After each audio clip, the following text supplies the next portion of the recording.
Well, we are in the last couple of pages of Book 7, Canto 2.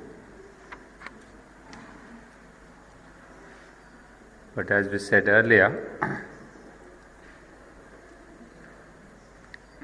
this canto is basically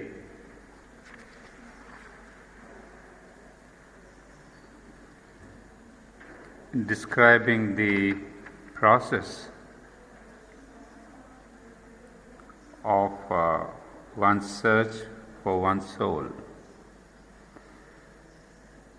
For this is given through Savitri's search for her soul, because as we said, the work that is in front of Savitri, that is to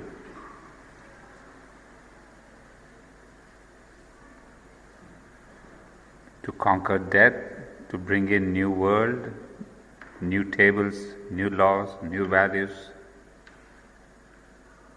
all that cannot be done even for Savitri without discovering her soul. I use the word even for Savitri because although she is an incarnation, she is the descent of the Divine Mother, she herself has to go through the process of this yoga where she has to go through the process of the discovery of the soul,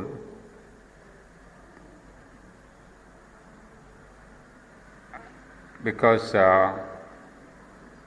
that is in fact, I suppose, the path that is being established by Sri Aurobindo and the Mother for all of us. Whatever work we have to do in this world, no question of big or small, the first steps are the discovery of one's soul. As the Mother put it in one place, and you must have read it in other places too, in Sri Aurobindo or the Mother, that this yoga begins with the discovery of the psychic being. So what Savitri is doing here is the beginning of integral yoga. You see, rest of all the things that we say about aspiration, rejection, purification, these are all preparatory steps towards the discovery of the psychic. So we can see why Sri Aurobindo is giving such an important place to this discovery of the soul, and he has chosen Savitri herself as the persona who is going to take us through this attempt. So what is interesting is we should not brush it away saying, oh, Savitri is the divine being, and she is the divine incarnation, what's the necessity for her? It's not so, because be it Savitri or be it the Mother, be it Satyavan, Ashwapati or be it Sri Aurobindo, the process of yoga cannot be escaped. The avatar himself has to go through this process because he or she is establishing a new path for mankind. So we have to see Savitri's yoga in that light. It's the process that is meant for all. It's the integral yoga for all. So as Mother put it in one of our conversations, that Savitri is the complete yoga. So here we discover how Savitri is the complete yoga. And we had also read in one of our classes the steps that are seen when one launches upon this journey of the search for the soul. One has to discover the levels beyond the mind. One has to discover the levels behind the outer being. as well as the levels below the subconscious. Below that is the subconscious. So what we have seen till now in the book 7, canto 2 is precisely this process, which is given in Sri Aurobindo in the letters which I read out to you. So that becomes very clear to us that it is not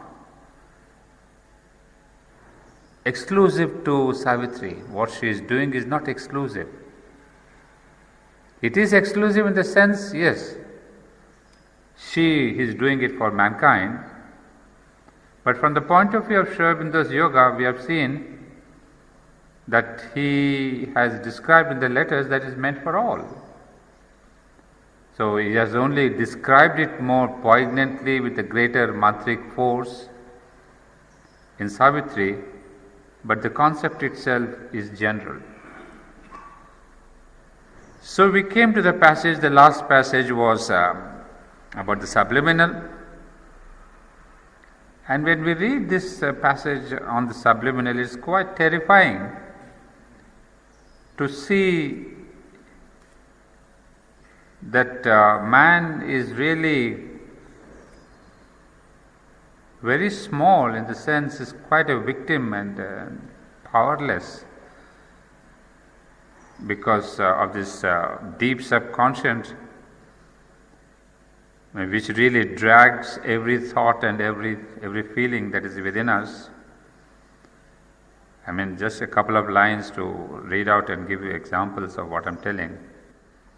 Our past lives still in our unconscious selves, and by the weight of its hidden influences is shaped our future self-discovery. Then again, I'm skipping a few lines. The unremembering hours repeat the old acts. Our dead past round our future's ankles clings, and drags back the new nature's glorious stride. Or from its buried corpse old ghosts arise, old thoughts, old longings, dead passions live again, recur in sleep or move the waking man to words that force the barrier of the lips, to deeds that suddenly start and o'erleap his head of reason and his guardian will. So, of course, I won't go through the whole passage, we have done that last time, but one single line that really sums up the whole thing is, nothing is wholly dead that once had lived. In dim tunnels of the world's being and in ours, the old rejected nature still survives. The corpses of its slain thoughts raise their heads and visit mind's nocturnal walks in sleep. The seeds of sins renounced sprout from hid soil. The evil cast from our hearts once more we face. And this line is really a very heavy line. Our dead selves come to slay our living soul. So that's the struggle in front of all of us. So the value of spiritual life, because we cannot really think that, as it says, I have forgotten, I have left behind my things, but nothing is wholly dead that once had lived. So a conscious living, a living that is really where we are aware of what we ought to do, what we ought not to do, and to take things more seriously, because everything is recorded and everything drags us down. But then, Sri Aurobindo, as we said always, he doesn't leave us on the dark floor. So I'm taking up from from this next para. I hope you get that. But this is only matter's first self-view, a scale and series in the ignorance. This is not all we are, or all our world. Our greatest self of knowledge waits for us, a supreme light in the truth-conscious vast.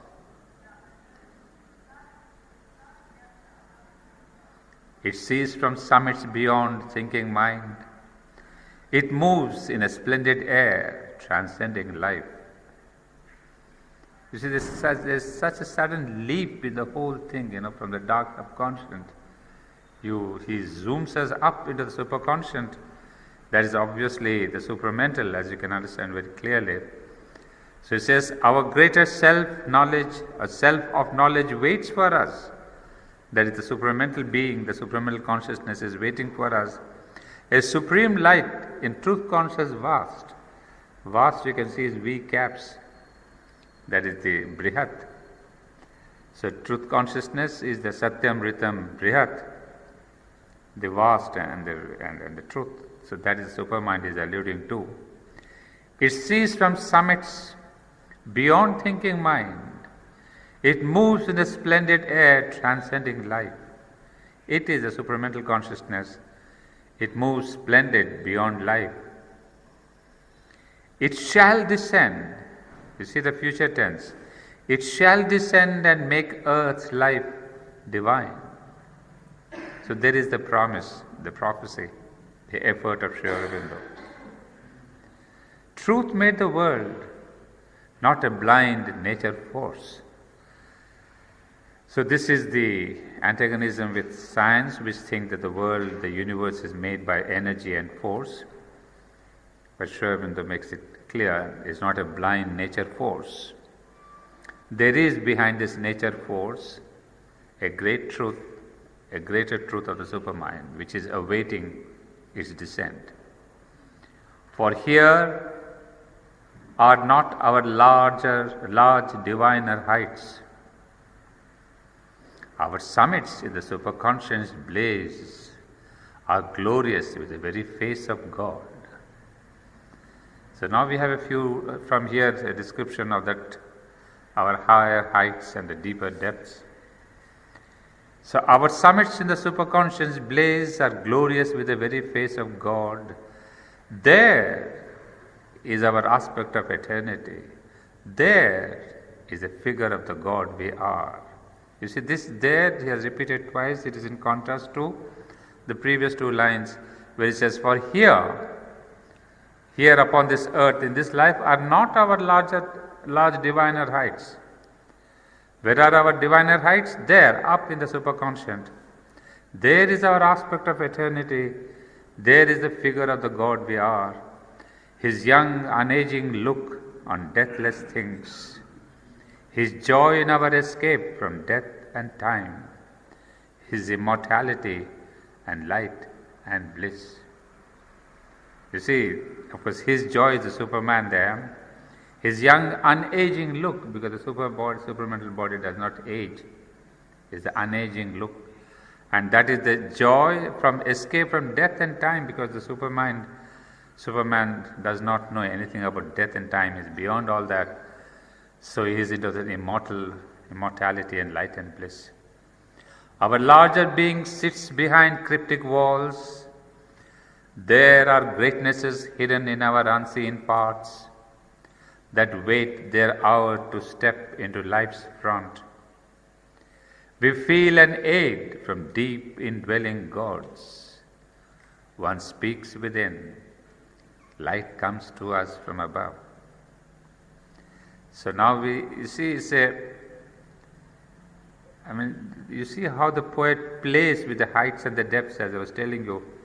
So from the transcendental heights of the superconscious, the supermind, it suddenly dips down within us. There are great treasures hidden in our unseen parts. That again is referring to the inner being, the soul or the psychic being, that wait their hour to step into life's front.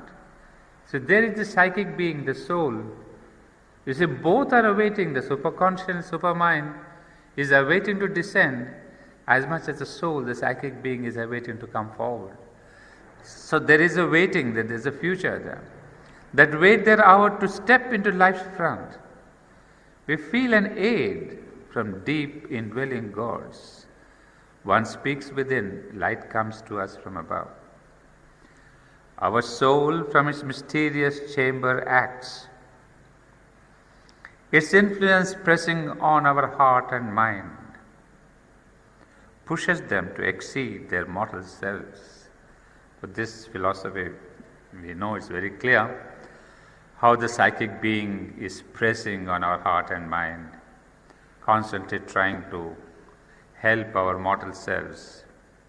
Help in what? To exceed themselves, to come beyond our own littlenesses. It seeks for God and beauty and for God. It seeks for good and beauty and for God.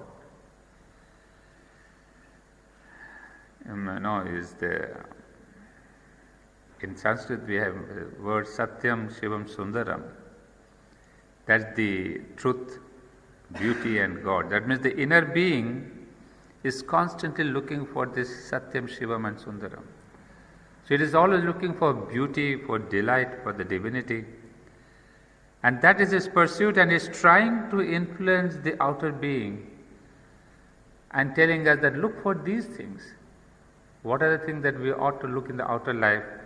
Are the good, the beauty and God. We see beyond self's walls our limitless self. We gaze through our world's glass at half-seen vasts. We hunt for the truth behind apparent things. So this is the search, the attempt of the soul.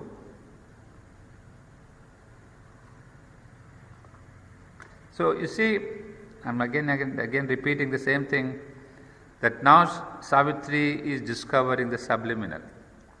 She has seen the subconscious, she has visited, seen what is its truth.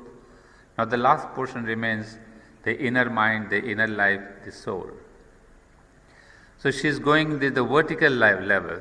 She is going within her in the vertical level. I am the horizontal level, not the vertical. And here, while I was looking up this question of the soul, actually in our yoga we have used the word psychic being.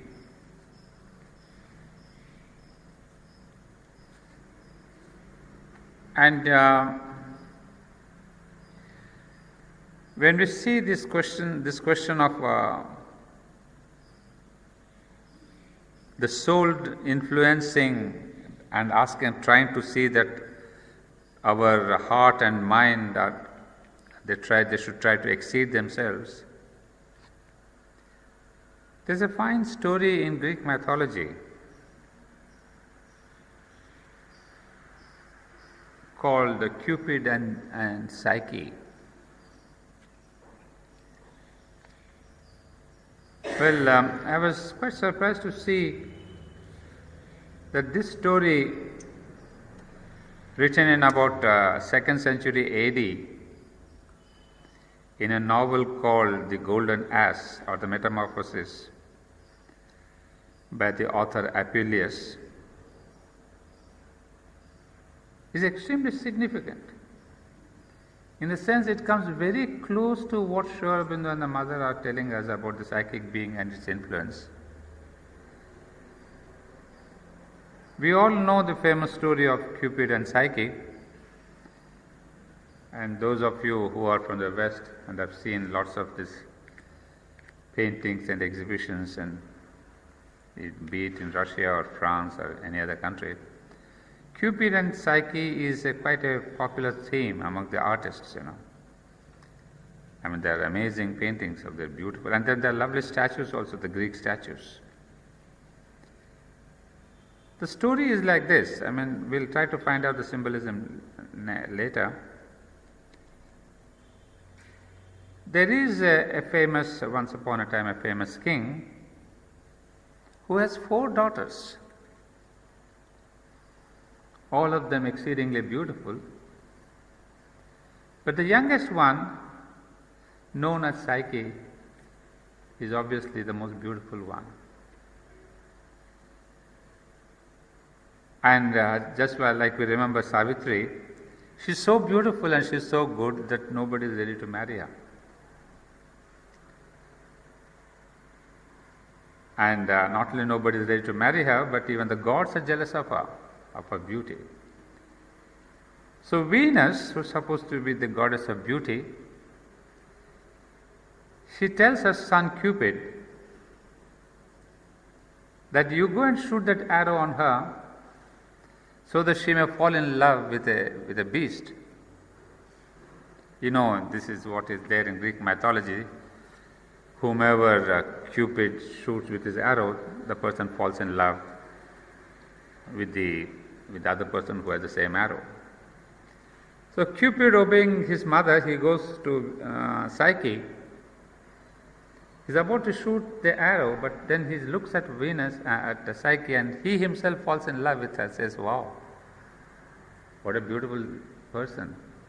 So instead of shooting her with an arrow, he shoots himself with that arrow of love. And so he falls in love with Psyche. But then he, being a god, he cannot be visible, he cannot be concretely there in the physical. So apparently Psyche is unmarried. And so the father takes recourse to oracles. You know, that was the famous Apollonian oracles. They used to be guided by oracles. And recently I was there in some hospital and I was seeing some paintings. And there was this great temple of Apollo, a huge temple, where there were hundreds and hundreds of sick people.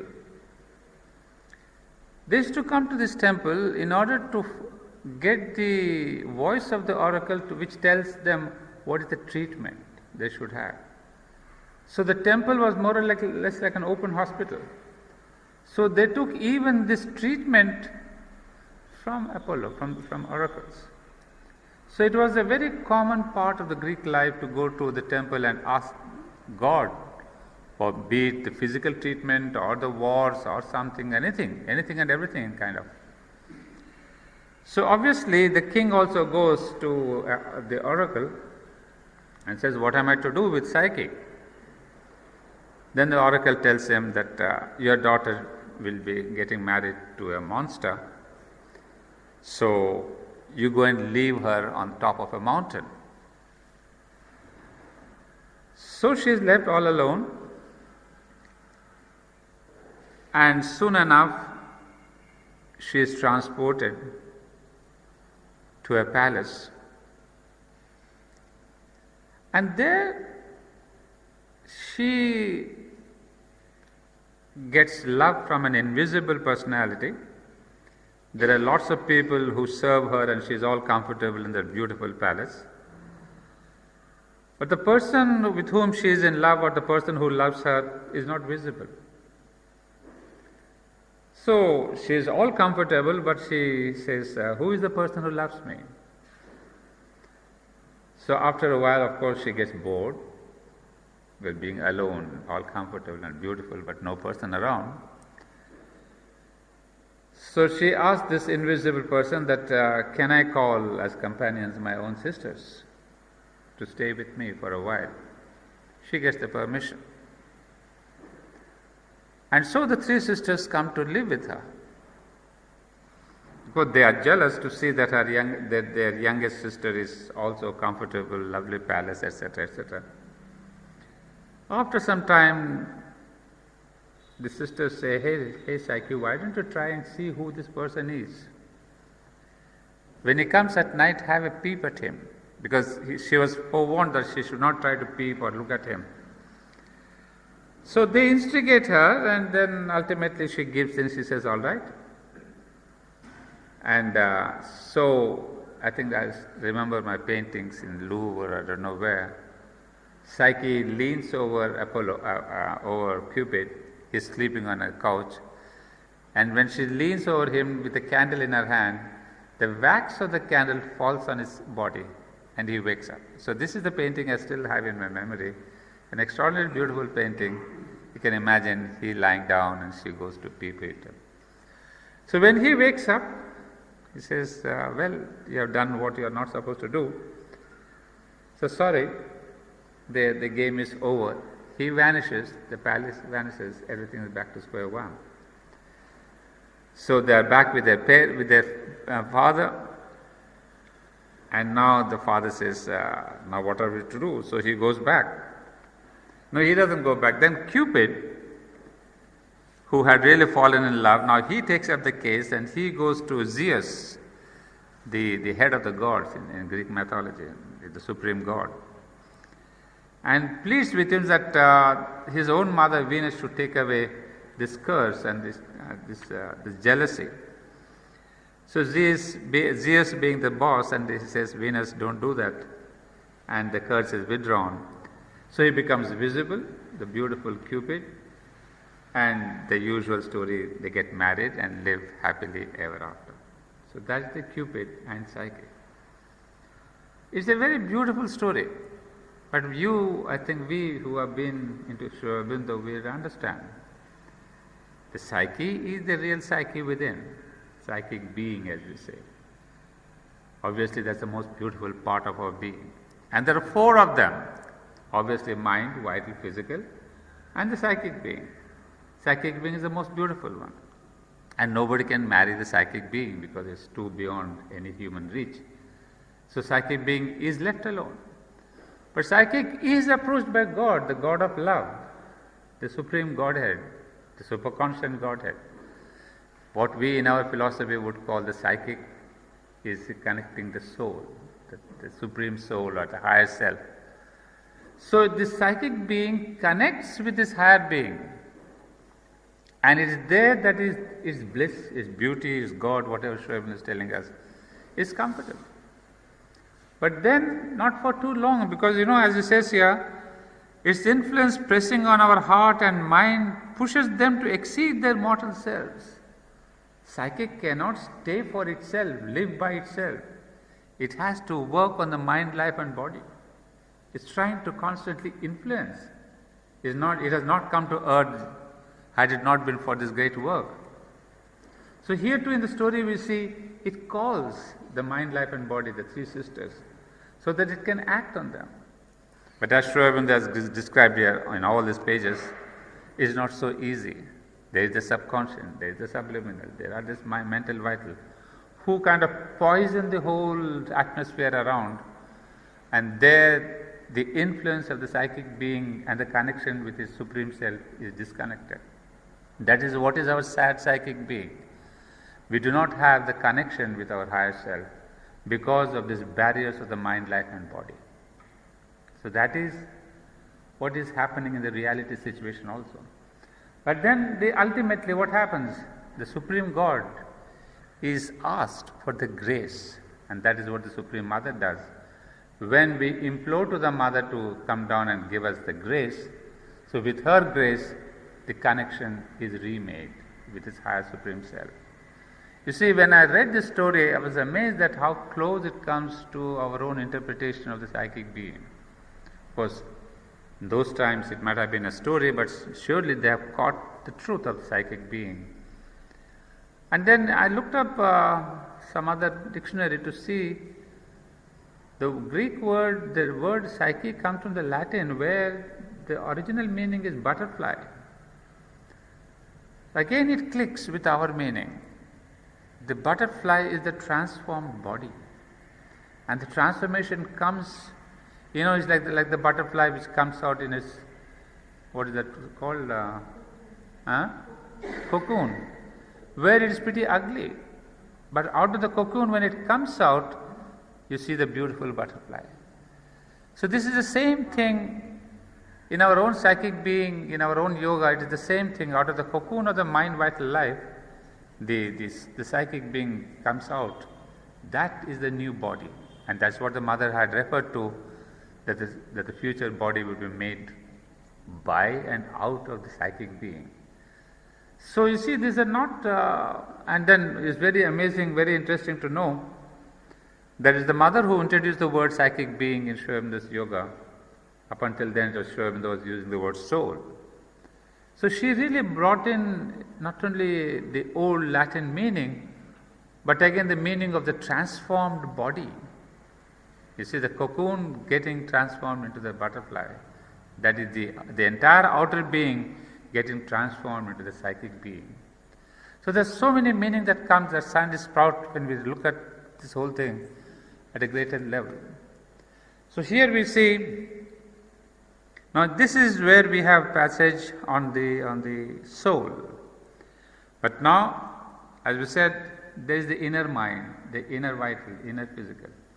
And there are beautiful, very short descriptions of all these three levels. So I take the next line. Our inner mind dwells in a larger light. Its brightness looks at us through hidden doors.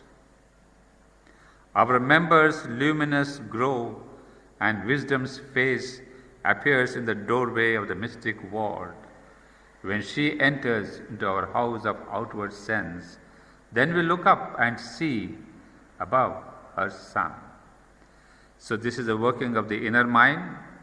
When inner mind comes out and guides our mind, then we have a different vision of life completely. We have this luminous grow and wisdom's face appears in the doorway. Then we have this inner life, or the inner vital, what we say. A mighty life self within its inner powers supports the dwarfish modicum we call life. It can graft upon our crawl two puissant wings. A beautiful phrase, you see. It can graft upon our crawl, When this inner mind, the inner vital, they come out, when they support this outer mind and life, then we get wings. Our life is transformed. Our body's subtle self is throned within. This is the inner body. Our body's subtle self is throned within, in its viewless palace of veridical dreams that are bright shadows of the thoughts of God. So we have the inner mind, inner life, and the inner body. In the prone, obscure beginnings of the race, the human grew in the bowed ape-like man. He stood erect, a godlike form and force, and a soul's thoughts looked out from earth-born eyes. Man stood erect. He wore the thinker's brow. You see, again from the last three lines, we have once again going back to the process of evolution, where the human being, he grows out of the ape-like man, and then he stood erect, a godlike form and force, and then man stood erect. He looked at heaven and saw his comrade stars. A vision came of beauty and greater birth, slowly emerging from the heart's chapel of light, and moved in a white, lucent air of dreams. Now this is the human being with his mind. He's begun to see visions. He can partake with the comrade stars. He has the luminous, white, lucent air of the dreams. That's the mental man. He saw his being's unrealized vastnesses. He aspired and housed the nascent demigod. Out of the dim recesses of the self, the occult seeker into the open came. He heard the far and touched the intangible. He gazed into the future and the unseen. He used the powers earth instruments cannot use, a pastime made of the impossible. He caught up fragments of the omniscient's thought. He scattered formulas of omnipotence. So this is all the growth, the development of the mental man, who deals with occult powers, who gazes into the future, who uses earth instruments, beyond the earth instruments, to catch the omniscient thought. He has the inspiration, intuitions. And this is the whole work of the man, the mental being. Thus man, in his little house made of earth's dust, grew towards an unseen heaven of thought and dream, looking into the vast vistas of his mind on a small globe dotting infinity. One of the things you should always keep in mind, the poetic beauty that comes up, All the time we see the imageries, sometimes the contradictions, the contrasts, the way he places them, The vast vistas of the mind, a small globe dotting infinity. On this earth, which is just like a dot in infinity, he is there. But what is his reach? His reach is to the infinite. His reach is to the omnipotence. But he is himself living in the little dot called earth, which is a dot in this entire eternities of space. At last, climbing a long and narrow stair, he stood alone on a high roof of things and saw the light of a spiritual sun. So at last is more an evolutionary step he is telling us, that man's mind has to go through all this potential growth of the mind, then come to a level of the spirituality where he will look at the spiritual sun. Well, although Sri Aurobindo calls it, he stood alone, that is the yogis and the rishis, the avant-garde of humanity, who have seen the future. Aspiring, he transcends his earthly self. He stands in the largeness of his soul newborn, redeemed from an encirclement by mortal things, and moves in a pure, free spiritual realm, as in the rare breath of a stratosphere. That's the spiritual man. You can see wonderful, that's redeemed from the encirclement by mortal things. Well, I will read out something afterwards for this, explain this single sentence. I mean, it's really, how do we redeem ourselves from the encirclement? You see, it's a beautiful word, if you can imagine that how we are encircled by mortal, not only mortal men, but mortal things, emotions and thoughts and actions and pettinesses and all that. You see, we are so constantly into this web of the lower nature. But these rishis, these great yogis, they are redeemed. And they move in free spiritual realms, a lost end of far lines of divinity. He mounts by a frail thread to his high source. He reaches his fount of immortality. He calls the Godhead into his mortal life. Well, of course, I think all this it applies to him mostly, Sri Aurobindo himself. He reaches his fount of immortality and he calls the Godhead into his mortal life, into his own physical life. All this the Spirit concealed had done in her.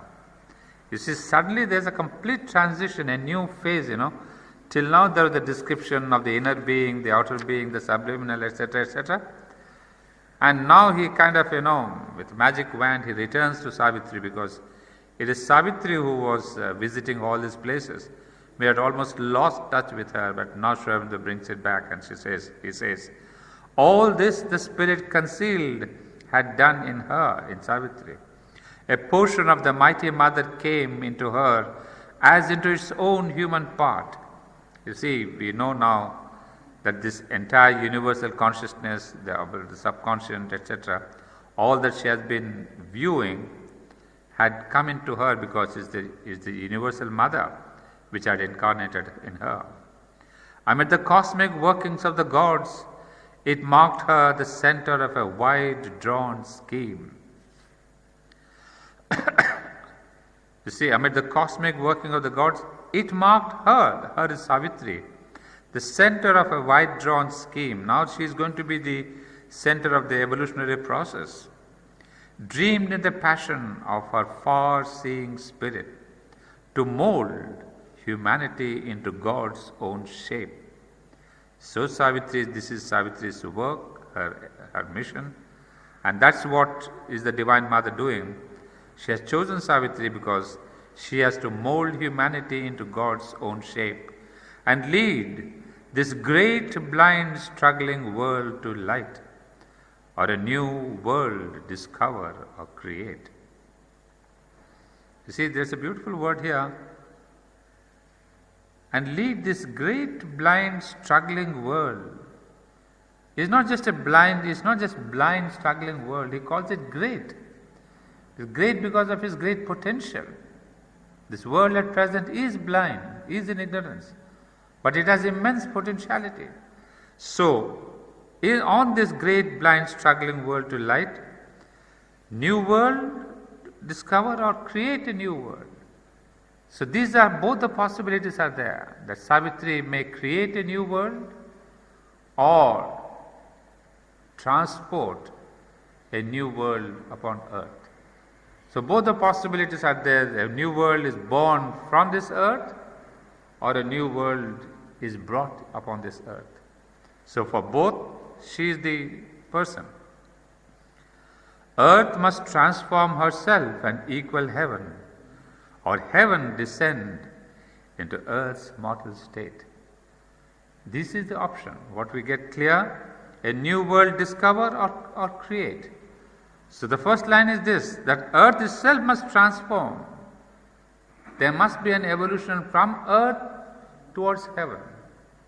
If it is not possible, if it is not feasible, heaven itself will have to descend. That means a new creation will manifest upon earth, and these are both the possibilities. So this is not a simple line, it is a line explaining the previous sentence there. But for such vast spiritual change to be, out of the mystic cavern in man's heart, the heavenly psyche must put off her veil and step into common nature's crowded rooms and stand uncovered in that nature's front and rule its thoughts and fill the body and life. So you see, again we come back to the theme 1, the central theme. You see, the simple word is but, and you get arrested there. All these possibilities, the yoga, the new world, the old, the new creation, etc., for all that is possible, but the first step is the first step.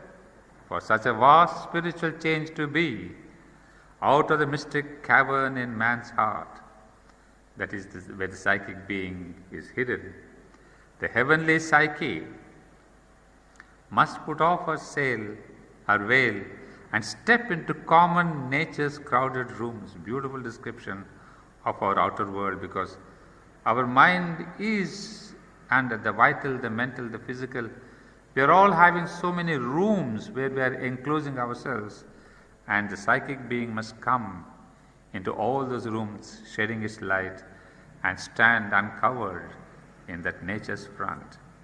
And the important word is, and rule, governed by the psychic, as we say, and rule its thoughts and fill the body and life.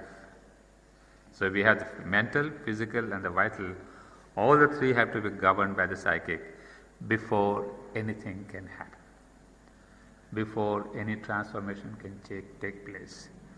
Nothing is possible without the very, very, very first step, that of the psychic realization. Obedient to a high command she sat. Time, life, and death were passing incidents, obstructing with their transient view her sight that must break through and liberate the God imprisoned in the visionless mortal man. You see how brilliant. You see, she is there now, obedient to a high command she sat. That's what we have seen, that once she gets the guideline from her inner voice, so she sat quiet, and that's the line we are connecting now. So time, life, and death were passing incidents. She was beyond this consciousness, and her sight that must break through and liberate the God imprisoned. Liberate the God is the psychic being, imprisoned in the visionless mortal man.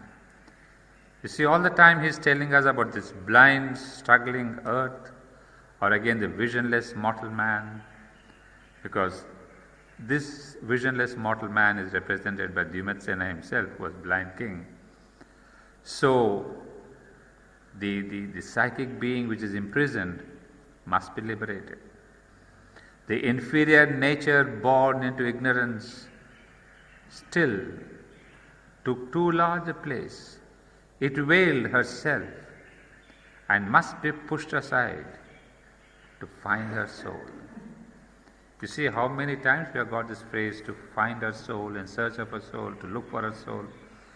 So the whole substance, the essence of this canto is the journey towards finding the soul has begun.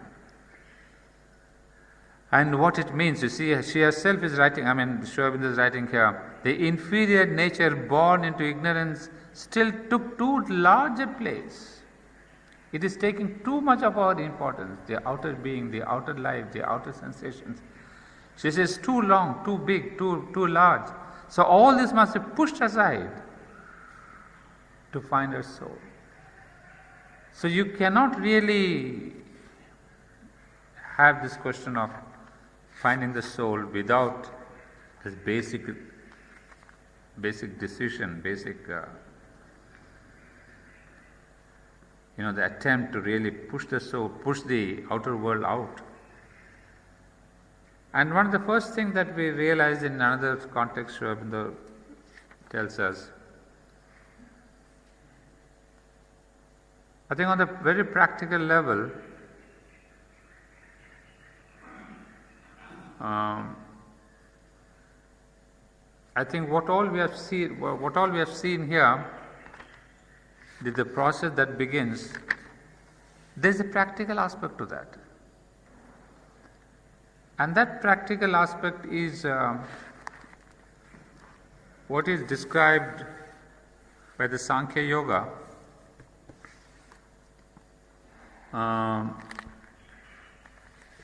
which really tells us what, I'm trying to explain the last sentence there, pushed aside. How do you push aside this external life, the outer life, the usual mundane life? And for that, there is a talk by the mother on 4th April 1956. This is from volume 8, Collected Works of the Mother, volume 8. Somebody reads out from the synthesis, and he asked the mother a question apparently of the same level. He says a sadhak is conscious only of his silent self and aloof from all that is in motion around it. All activities are outside him, and at once they cease to be intimately real. They appear now mechanical, detachable, endable. So the sadhak asked the mother, what is the witness soul? Now this is the very first step. This pushing aside is not to run away from life. You have to be in life. And yet, as Savitri says, you have to push away this outer life. How do you do that? So long back, the Sankhya philosophy had told us to get into the witness Purusha, the witness soul. And so the question is on that, and we'll see what the mother is telling us. But I suppose our yoga too, because Sri Aurobindo does note in the synthesis of yoga that even in our yoga, the very first step is the witness soul. That is where we push out, as Savitri tells us, we push the outside away. And once we push it out, then only we can do this concentration of the subliminal, the subconscious, the inner being, etc. Otherwise, as long as we are identified with this outer circle, as he calls it, the infinite rooms of the mind, life and body, we cannot go in search of the soul. So there's got to be a kind of a little separation. And that's the question I found here. What is the witness soul? Mother. It's a soul entering into a state in which it observes without acting. A witness is one who looks at what is done, but does not act himself.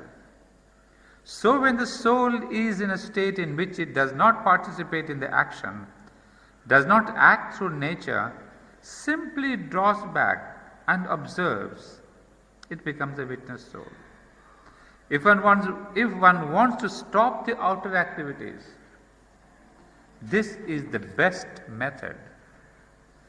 One withdraws into one's soul to the extreme limit of one's existence in a kind of immobility, an immobility which observes but does not participate, does not even give orders.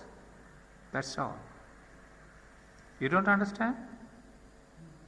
When one wants to detach oneself from something, from a certain movement or activity or state of consciousness, this is the most effective method. One steps back a little, watches the thing like that, as one would watch a scene in a play, and one doesn't intervene. And a moment later, the thing doesn't concern you any longer. It is something which takes place outside you. Then you become very calm. Only when you do this, you never remedy anything in the outer movement. It remains what it is, but it no longer affects you. We have said this already, I don't know how many times. It's only a first step. It helps you not to feel much trouble by things. But things remain as they are indefinitely. It is a negative state. So it's the very first step. You don't change things. The circumstances are not transformed. Your nature also is not transformed. But at least you are able to see the outer. At present, we are not even able to see the outer because we are so identified with the outer that there's hardly a kind of a separation. So this first step, as she says here, it remains what it is, but it no longer affects you. The outer actions, reactions, incidents, events, whatever you call that, you say, I am not that. You just watch it. But I suppose this space is required. This time gap, this space gap, or the consciousness gap is required for us to work upon ourselves. So this, mother says, is important. And Sri Aurobindo, is this what Sri Aurobindo speaks about when he says the separative aspect is liberative? Yes, it liberates precisely. It's just that. One practices it for that, don't you see? For liberation. In order to be free from attachments, free from reactions, free from consequences. Those who understand the Gita in this way tell you that. They don't understand much further than that. They tell you, why do you want to try and change the world? The world will always be what it is and remain what it is. You have only to step back, to detach yourself, to watch it as a witness watches something which doesn't concern him and leave it alone. That was my first contact with the Gita in Paris. I met an Indian who was a great Gita enthusiast and a very great lover of silence. He used to say, when I go to my disciples, if they are in the right state, I don't need to speak. So we observe silence together, and in the silence something is realized. But when they are not in a good enough state for this, I speak a little, just a little, to try to put them in the right state. And they are in a when they are in a worse state still, they ask questions. So that's the Gita thing. Then the question, but he was one who didn't want to change the world, wasn't he? The one who said we were revolutionaries? Well, I skipped the portion. So the question is, that means he was not truly sincere? Mother, why? No, there's one line I would like to read out. Somewhere it says, Mother says, but still, it's one point of view. I think every point of view is necessary. If each one keeps to his own place and doesn't try to impede the others, if he had just added, my experience is like that, it would have been all right. But he used this to criticize what others were doing, and there he was wrong. question. That means he was not truly sincere, Mother? Why? Perhaps he was sincere in his own conviction. You mean when one makes propaganda, one is not sincere? No, excuse me. He is convinced. He has neglected, perhaps out of politeness, to tell me about the fourth state, which was still worse, that in which, after having asked the question, one begins to discuss the answer. That's really the limit. If you arrive at the conception of the world as the expression of the divine in all its complexity, then the necessity for complexity and diversity has to be recognized, and it becomes impossible for you to want to make others think and feel as you do. Your famous author. She said this in 60 years back. Each one should have his own way of thinking. I mean, you see the modernism, so-called, the modern people think we are, multiple truths and different angles. 60 years back, this is true spirituality. There's no religion in this. It says each one should have his own way of thinking, feeling, and reaction. Why do you want others to do as you do and be like you? And even granting that your truth is greater than theirs, though this word means nothing at all, for from a certain point of view all truths are true. They're all partial, but they're true because they're truths. But the minute you want your truth to be greater than your neighbor's, you begin to wander away from the truth. I mean, brilliant. It's really, there couldn't be anything more contemporary than this. Every truth is true. So we Aurobindonians have this, so-called 2 wings extra. No, Sri Aurobindo has said this, so this must be the highest truth. He says nothing. Even granting that your truth is greater than theirs, though this word means nothing at all, for them from a certain point of view, all truths are true. The only difference is they are all partial. You see, an extraordinary thing. In another place she says, or maybe Savitri, all truths are like the small arc of the circle. So every truth is a small little arc. But they form that circle. The big universal truth is they form that.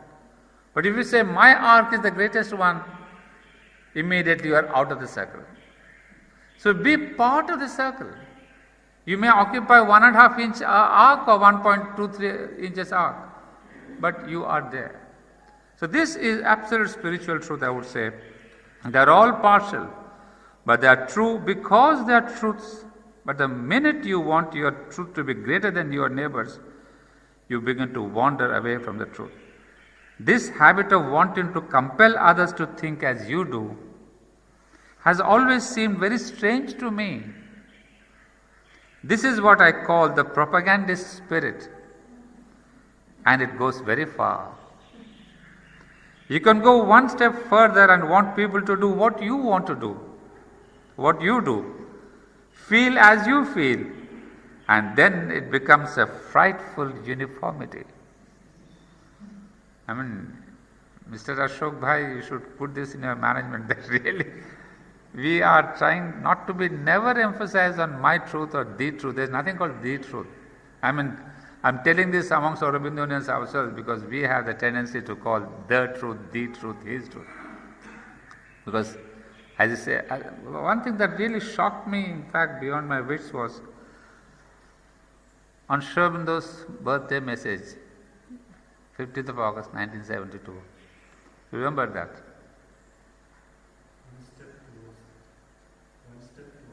Not one step, one more step towards the eternal. I mean, what a brilliant message. I couldn't have ever imagined Mother saying this about Sri Aurobindo. One more step towards the eternal. So there is an eternity that is unveiling itself. So Sri Aurobindo is not the end. That would be the most stupidest pronouncement, idea one could ever think of. Just as I would say, people think Vedas is the ultimate and the last word. It can never be because divine is not the Vedas. Vedas may be divine, but the divine is not Vedas. So Sri Aurobindo is divine, but divine is not Sri Aurobindo. You say divine exceeds Sri Aurobindo. Divine is Sri Aurobindo, is the Vedas, is all this. But is plus, because there are more Sri Aurobindos, the Superman, the supermental, Anandamaya Loka, whatever is going to come. Why do you want to limit the divine to Sri Aurobindo, to the Vedas, to Upanishads, to Gita, and saying that's the be all and end all? So that was really a great eye-opener when I read the message. One more step. And yet she knows who Sri Aurobindo is. But in a simple 4 words, she revealed an extraordinary truth of evolution. One more step towards eternity. So that is the mother. It is not the question of, she is evolution herself. So when she says, you can go one more step further and want people to do what you do, feel as you feel, and then it becomes a frightful uniformity. Just 2 minutes more. In Japan, I met Tolstoy's son, who was going around the world for the good of mankind's great unity. And his solution was very simple. Everybody ought to speak the same language, lead the same life, dress in the same way, eat the same things. And I'm not joking. Those were his very words. I met him in Tokyo. He said, but everybody would be happy. All would understand one another. Nobody would quarrel if everyone did the same thing. There was no way of making him understand that it was not very reasonable. He had set out to travel all over the world for that. And when people asked him his name, he would say, Tolstoy. Now, Tolstoy, people said, oh, some people did know that Tolstoy was dead. And they thought, oh, what luck. We are going to hear something so remarkable. And then he came out with all that. Well, this is only an exaggeration of the same attitude. Anyway, I can assure you that there comes a time when one no longer feels any necessity at all of convincing others of the truth of what one thinks. No propaganda, no seminars, no workshops, nothing. Just keep cool, read your thing, realize yourself. Then the sadhak says, when someone criticizes what I am, the truth I am realizing, when others criticize, mother, you may politely tell him, mind your own business. I tell you, mother can be terrible. When someone criticizes you, what I am, the truth I am, just tell them, mind your own business. But you must leave it at that. You want to convince someone who criticizes that he is wrong to criticize? The more you tell him, the more he will be convinced that he is right. A brilliant psychology. Really one should practice that. But she says very beautifully, mind your own business. But you must leave it at that. But we don't. We keep saying, no, I'm right. And the more you resist, the more he resists. And then it ends up in a fight. So mother is very right. Mind your own business. Not him, but others who follow mother. Oh, you are afraid they will make adverse propaganda? It doesn't matter at all. We had an instance like that which was very amusing. Someone whom I won't name came here and wrote in one of the leading French newspapers an absolutely stupid article which was, which showed the stupidity of the man and was extremely violent against the ashram. That's not the reason I call him a fool, but still. Well, one of the results of this article was that we received a letter from someone, quote, I have read the article, I want to come to the ashram immediately. This can have just the opposite effect. So,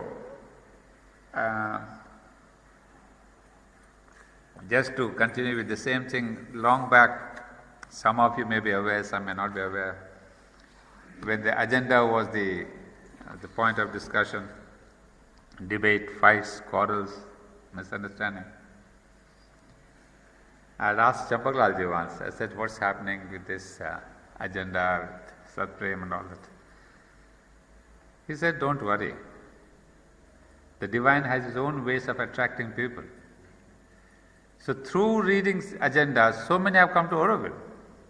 So that's exactly what the mother is saying. Reading that article, somebody said, I want to come to the ashram. So reading Satprem's agendas, many have turned to Auroville, many have turned to Mother and Sri Aurobindo. And Champaklaja told me the same thing. He said, you don't worry what's happening. The divine has her own ways of attracting people to herself. So all these things go on. So I think best part is we just keep cool, read ourselves, don't try to convince anybody. Don't say this is the Sri Aurobindo's truth, the greatest truth. I've unmasked myself from all these, big things. Better to be humble, and I think, and this only Mother and Sri Aurobindo they can say. I mean, no guru would ever say that. But you see, that is the true spiritual masters who can deny, define anything. Yeah, let's have the conversation.